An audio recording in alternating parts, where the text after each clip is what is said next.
This morning I want to read you Proverbs 7 with commentary by Chuck Smith. In Proverbs 7 we read, "My son, keep my words and lay up my commandments with thee. Keep my commandments and live, and my law as the pupil of your eye. Bind them upon your fingers, write them on the table of your heart. Say unto wisdom, Thou art my sister, and call understanding thy kinswoman, that they may keep thee from the strange woman, and from the stranger who flatters with her words." This is Proverbs 7, 1-5.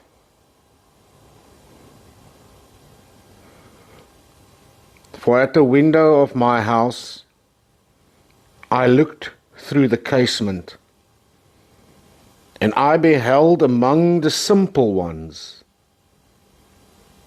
and I discerned among the young people a young man who was void of understanding, and he was passing through the street near her corner. And he went away towards her house, and in the twilight, and in the evening, and in the black and the dark night, and behold, there met him a woman with the attire of a harlot, subtle of heart.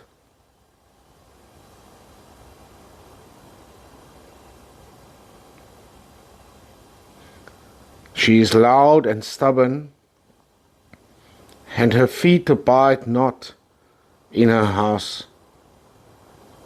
Now is she without, now she's in the streets, she's lying in wait at every corner. So she caught him and kissed him, and with an impudent face she said unto him, I have made my peace offerings this day, and I have paid my vows." The commentary of Chuck Smith is this: "This woman, which was declaring, and quote, she said, I am ceremonially clean. I have gone, I've had my period.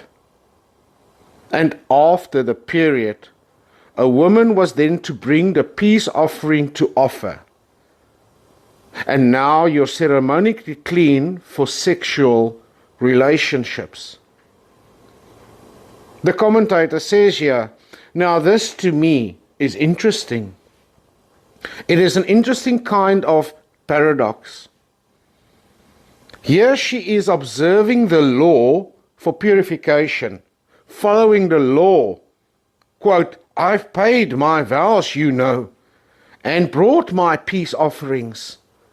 I have my peace offerings, paid my vows and all, So I am now ceremonially clean. I am able to have intercourse.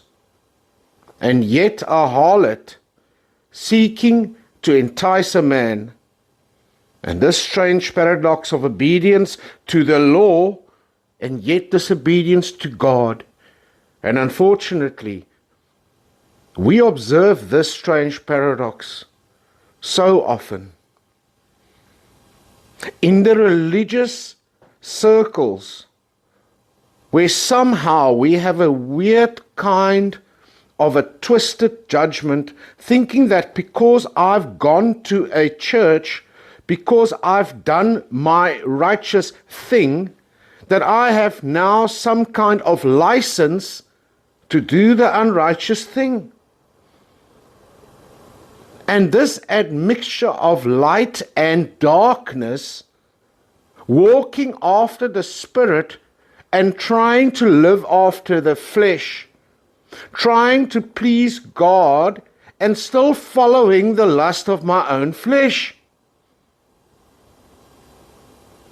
And yet we see it so often in the religious system of today's churches, where people are trying to get this strange mix of the flesh and the Spirit. So here she is. She says, I've done my peace offering, and I've got it with me. I've paid my vows, she says. Come to my house. You know my husband's gone. He took a bag of money. He has gone on a trip. He's not going to come back till the new moon. So, come on over. And how wrong it is. How often some of the young people from the college or career or in singles fellowship tell about meeting somebody here. And because they met them in church or in a Bible study, they figured that they would be morally upright and all. And how that the guys just keep trying to come on when they're out of date or something. And though they come to church and they'll read the word and they'll sing the songs, they'll raise their hands and all, and yet turn right around. And you get out of the car or something and they're trying to make advances that are improper. These things ought not to be that weird kind of inconsistency. So we read that she caught him. She kissed him, and with an impudent face she said to him, I have peace offerings with me. This day I have paid my vows. And we read from verse 15 to 18, it reads, Therefore I came to meet you, she says to him, and I diligently sought you until I found you. And I have decked my bed with coverings of tapestries, with the carved works of fine linen from Egypt. I have perfumed my bed with myrrh, aloes, and cinnamon. Come, let us take our fill of love until the morning. The commentator responds. Now here again is a total misconception that prevails to the present day. Somehow people have a weird terminology calling sexual intercourse love. It can be expression of love, but it is generally when outside of a marriage is always an expression of lust. When outside of marriage, it is always an expression of lust. And so rather than saying, come, let us take our fill of love, in reality you should say, come, let us take our fill of lust, and seek to fulfill the desires of our flesh. There isn't true love in that. True love is giving, not seeking to receive, seeketh not its own. But yet people have classified this form, this love, from the time of Proverbs, and they still do today. Oh, we made love last night, they say. No, that's degrading to the term of love. Unless, as I say, it's as God has ordained within the sacred bonds of marriage, and it becomes that beautiful expression between husband and wife, whereas God said that the two became one flesh. This woman further says to this man, "For my husband is not at home. He has gone on a long journey. He has taken a bag of gold with him. He's not going to come back until the appointed day." And so with a fair speech, she caused him to yield. With the flattering of her lips, she forced him. And he's going after the straight way. And he's going after her straight way, as an ox goes to the slaughter, or as a fool goes to the correction of the stocks, until a dart strike through his liver, as a bird hasteth to the snare, and he knows not that it is for his life. Hearken unto me now, therefore, O you children. Attend to the words of my mouth, says the Lord.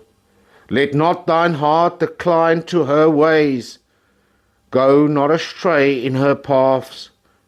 For she has cast down many wounded. Many strong men have been slain by her. Her house is the way to hell, and going down to the chambers of death. And the commentator commentates, and so in speaking of and warning his son concerning the whorish woman, first of all, he makes mention of the fact that she can bring a man to a crust of bread. Oh, I think the lives and the homes and the values that have been destroyed by these kind of people.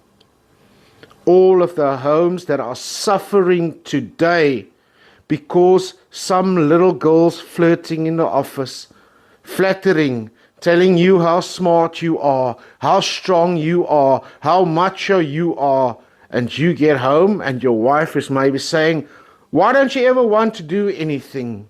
You know. "And when are you going to mow the lawn? You're so lazy, you know." And you're getting this kind of crossfire. And pretty soon, you've imagined yourself to be in love. And pretty soon, you brought a crust of bread destroyed. For this adulterer has cast down many wounded. And let me say this, what we call an affair, an adultery, does not start in the bedroom. It starts with your imagination, with your lust. Even before your divorces, men and women, you purposely plan the replacement. Because adultery does not start in the bedroom. It starts in a deceitful heart and the lust of flesh. And pretty soon you've imagined yourself to be in love. And pretty soon you've brought a crust of bread destroyed, for she has cast down many wounded, many strong men have been slain by her.